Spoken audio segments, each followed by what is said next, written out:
Hello and welcome to another edition of What's Next. Robert Giovannetti with head coach Joey McGuire. And Coach, all right, it's like Christmas Day or birthday. You think you've opened up all the presents, right? Like, man, I had a pretty good haul, right? Mom, dad, friends were great. Got everything I asked for. Yeah. And then all of a sudden, oh, wait, Joey, there's another present over here that you didn't see. And that kind of happened last week with the portal, right, with one David Bailey. Yeah, it did. And it's working out perfect. They're on a quarter system, and he graduated in the winter. Right. So he actually will be on campus and start practicing with us this week. And really excited. I mean, just to add to the defensive line, the guys, we've been really, really happy with those guys and how hard they're working. We've talked about those guys, but then you add another guy that, had 7 sacks this last year and is guy. I think we can even get him to a whole nother level with Coach Wood and Coach IU and just the way we play.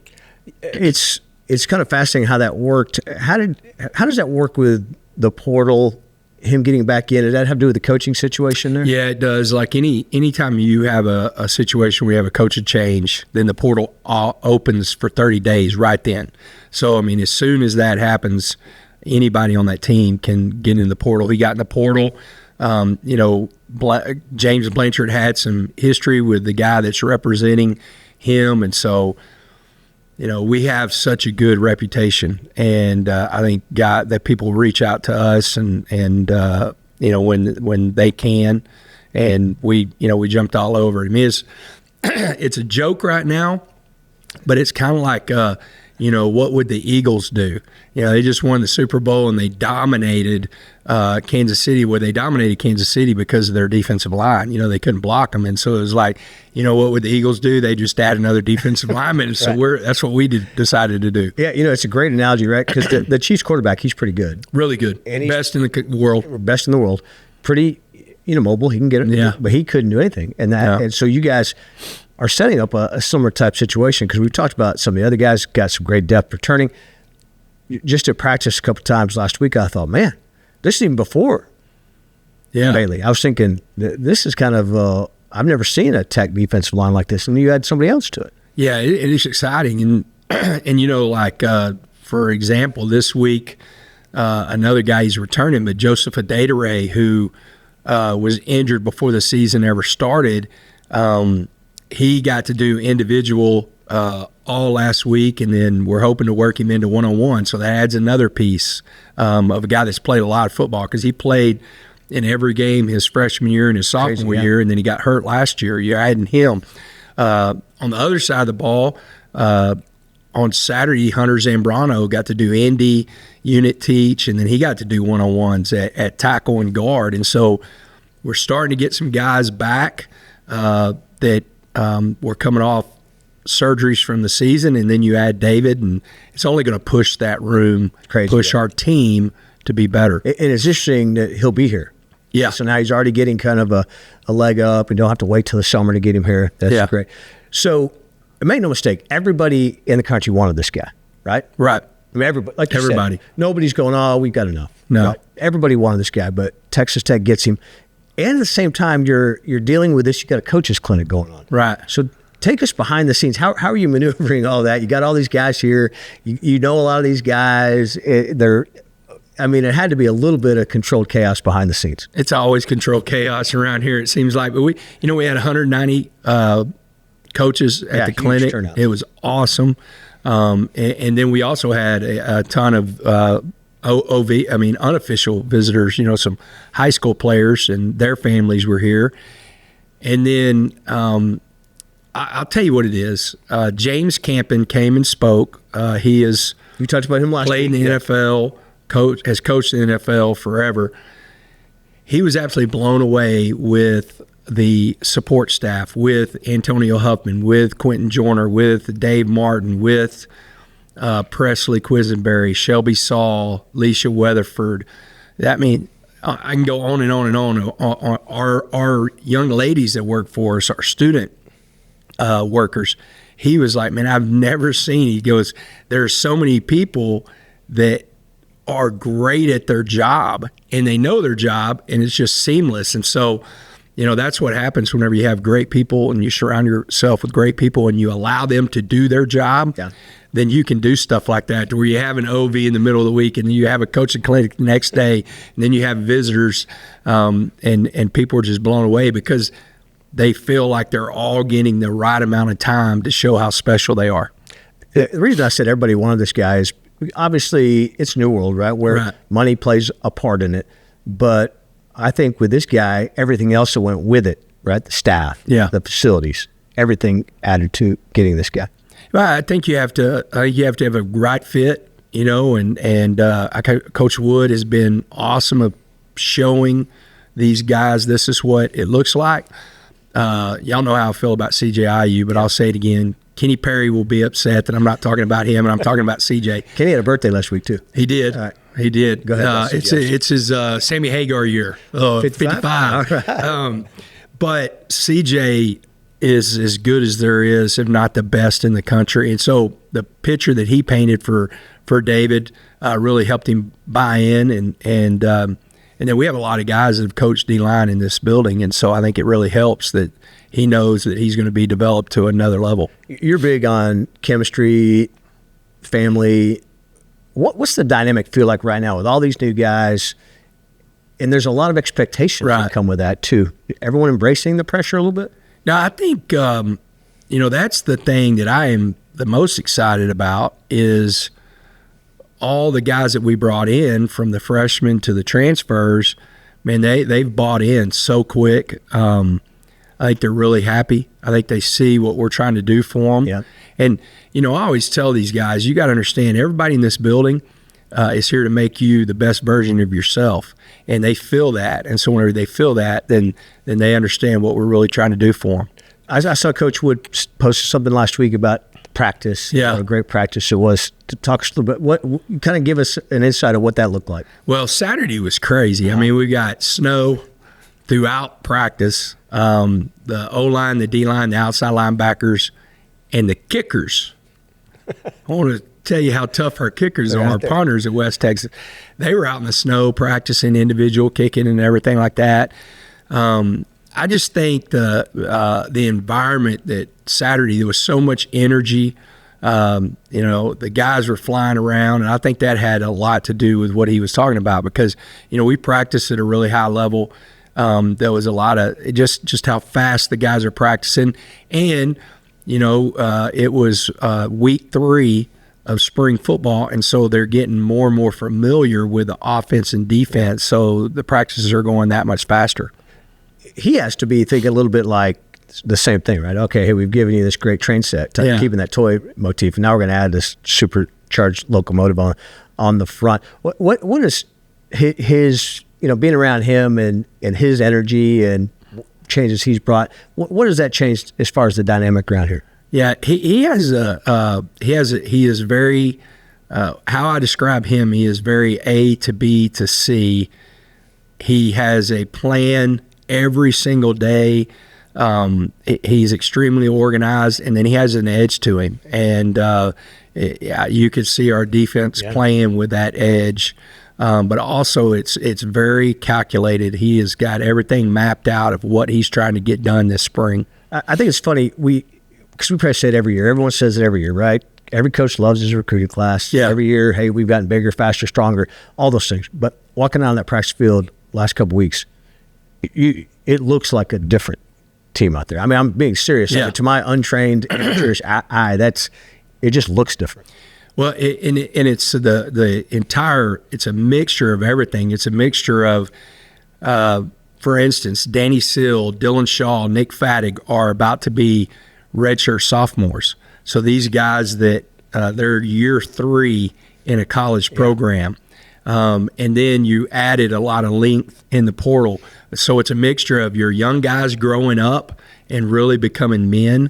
And then you're adding some grown men in the portal. My father-in-law is supposed to come out for Saturday's scrimmage, and I told him, I said, man, you need to get ready. And he's a big man. I mean, he's 6'2 plus and maybe 6'3.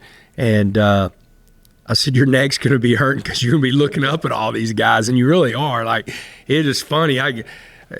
Yesterday, Howard, I was up here working and Sunday, and Howard was walking out, Howard Sampson, and I'm like, I give him a hug, and it's like, man, I'm like a little baby compared to this dude. He's such a massive human, but he's doing a great job. But that's kind of across the board in every position. Hey, it's funny, your wife Debbie posted something on social with a bunch of the guys. Oh yeah, and it looks like it's almost photoshopped. Right? Yeah, because she looks so little with all these huge guys around her. But I thought, man, that's a big group of guys. Yeah, it is. They came over on Wednesday. We do position dinners, and they came over on Wednesdays, and it was funny to have her in the middle of all these guys. And it was her idea because she goes, I don't think people are going to believe how big these guys are. They're huge, yes. Yeah. Hey, so I was speaking of those coaches being here, and you've already talked about the Packers, have being represented here. First of all, I want to ask you, are people surprised that haven't been around here what we have here? Yeah, they're blown away. Every coach, because there was a ton of coaches that had been here before, and there was a ton of coaches that, it was their first time, and, they couldn't, we had coaches from Billings, Montana, we had coaches from Oklahoma, and then we had a ton of Texas coaches, and they were like, Coach, we've been in a lot of places, and we've visited a lot of clinics or spring football, and they're like, we have not seen anything like this facility. Yeah, that's pretty amazing, and everything that's going on. And I don't know if you saw, I think it was a CNBC report was talking about the revenue coming into the Big 12 from football and basketball, men's basketball, and Texas Tech is the leader in what been contributed back to the conference. So we are the most valuable sports organization, athletic organization in the Big 12. Right. And so we're coming, right? We're crashing the party. We are. We've this is a huge year. I think it's all the way across the board. I'm talking about 2025 and right. Going into 2026. I mean, I think across the board we had good years of 24, 25, but I think the best is yet to come, and we just got to put the work in and be ready for it. And opportunity, whenever it knocks, you got to be ready to go. You got another week or so, week and a half. I guess actually, I was thinking when people watch this, but about 2 weeks left of spring ball. How for you is that like kind of disengaging afterwards? Are you going to be, you're always kind of jacked up.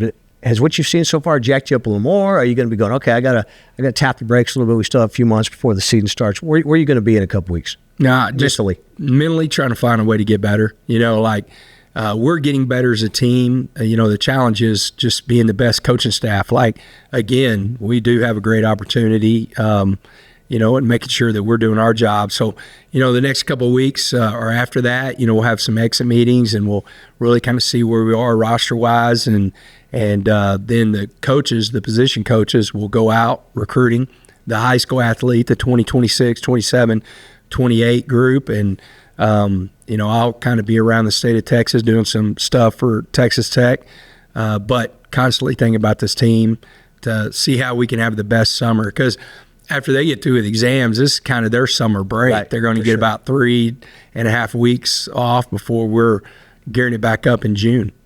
When you think about that, because portal, we still could see more out of the portal. Right. Still more presence left around the house. Yeah. It opens up for everybody April 16th, and so you evaluate where you're at, and you hope you have no surprises. Right. But the nature of the world we're living in right now, you don't know exactly what's going to happen. And so I met with the offense this morning to talk through the offensive side of the ball. Kenny Perry's always in there because I want to hear what he feels each player brings special teams wise. It's really important now that you're looking at that special teams value. And then tomorrow I'll meet with the defensive staff, and then we'll do it again next week just to kind of see exactly where we're at. And so roster management really becomes, it's funny when you talk about that. You got to maintain the guys you got here. You're out there hitting the high school trail, but also keeping an eye on the portal. I mean, it's a lot that happens at one time. Yeah, it is. And it's constant. I mean, I know Blanchard and his crew do it. I'm probably, if you're saying 7 days, I'm probably 5 days opening up my roster on my spreadsheet, going through and seeing, because it's just a mixture of ways to who's growing, who's getting better. It's been, this spring has been really fun, and everybody's going to assume because we've brought in this talent whenever you're talking about the portal.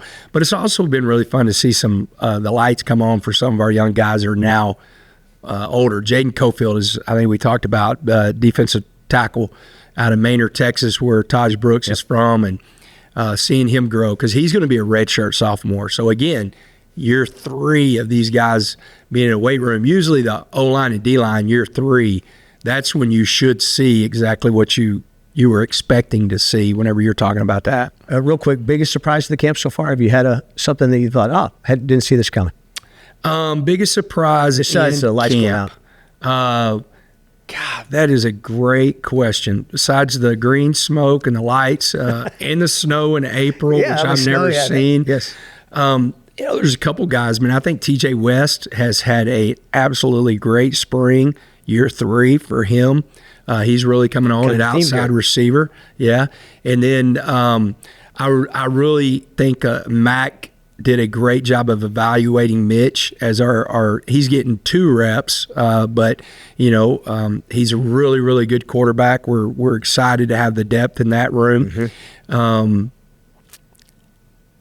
I would say the biggest, I knew we were going to be good in the defensive line, but I mean, not just how good certain individuals are, but our depth overall. It's really incredible to watch those guys. Hey, Will Hammond looks pretty good too. Looks like he's not taking a step backwards. Will is taking huge steps forward because he's getting every rep with the ones, and it's only going to make him better and only push Behren harder. Little report on Behren, that he did his strength numbers, so he is actually in all of his numbers, and it's not like in the weight room strength, but it's all mobility and what he's, resistance and everything. In every number, I just got through looking at it because he's all fired up. He's pretty proud of himself, but he's actually stronger than he was at the end of the season last year. And at the end of the season last year, he was actually throwing the ball with more velocity than he did at the first of the year last year. So he really built last year, and then he's already ahead of where he was. So we feel really good about that. He's been throwing like soft toss and everything.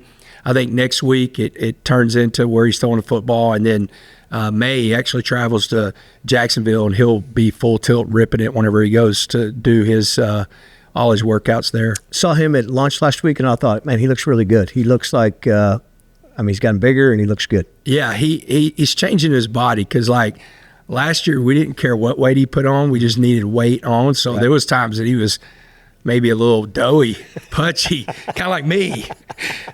He'll say that. I'm not saying anything Behren doesn't say, whenever he says that. But he really has, he's really focusing on trying to get back because, we wouldn't run him last year, and we were, and so it didn't, that part didn't matter. It was more, him protecting his body and everything. And so now he's leaned up, but actually gained. So he looks really, really good right now. Are you a big crawfish guy? I saw you had a crawfish boil on. I love everything that comes with the crawfish minus the crawfish. Okay. So all the crawfish potatoes. Not for everybody. I'm not a seafood guy. Yeah. So, one day we'll do this like foodie deal. I love that. Yeah. I'm not. And I'm not a seafood guy. So I for some reason I just have never loved crawfish. I love shrimp. Yeah.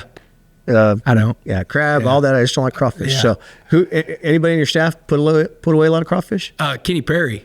Kenny Perry is a huge crawfish guy. He loves, he loves that stuff. But it was cool to watch. I love the stuff that we put out on social media of like, you got Vinny, who's from Ohio. He didn't even know what a crawfish was. He thought it was a baby lobster, and then you got somebody like CD, who's, he's from the Houston area, and man, he was an expert at it, and so that was cool. I will tell you, Howard Sampson, and now, whenever you're 6'8", 340, you expect to put away whatever you're in. But man, that joker was so fired up about crawfish. 340. That's it takes a lot of fuel for that. Yeah, no doubt. I think he had 3 big piles of crawfish. So. That's awesome. Yeah. All right, Coach. Thanks again for your time. This has been What's Next with Joe McGuire. We'll see you again next week. Wreck 'em.